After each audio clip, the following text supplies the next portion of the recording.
Keni flok me yndyrë edhe pas larjes ja çfarë duhet të bëni. Launi shumë shpesh.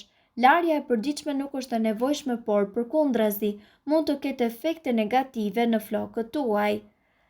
Ka shumë të ngjarë t'ju shkaktoj lëkurë të yndyrshme ose të ndjeshme. Duhet të lini të paktën një ditë midis larjeve. Përdorni ujë të nxehtë. Kjo është rreptësisht e ndaluar pasi dobëson të gjithë vajrat natyral të flokëve.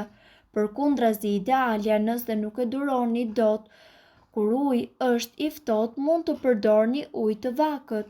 Zgjidhni produkte që nuk i përshtaten llojit të flokëve. Së pari ju duhet të kufizoni shumë produkte stilimi nëse nuk keni nevojë për to. Atëherë nëse vëreni yndyrë ose kruajtje intensive, ndoshta duhet të ndryshoni shampon. Nuk është rastësi që ka produkte të tjera për lëkurën e thatë dhe të tjera për flokë të yndyrshëm apo të lyer. Zgjidhni atë që ju përshtatet ju.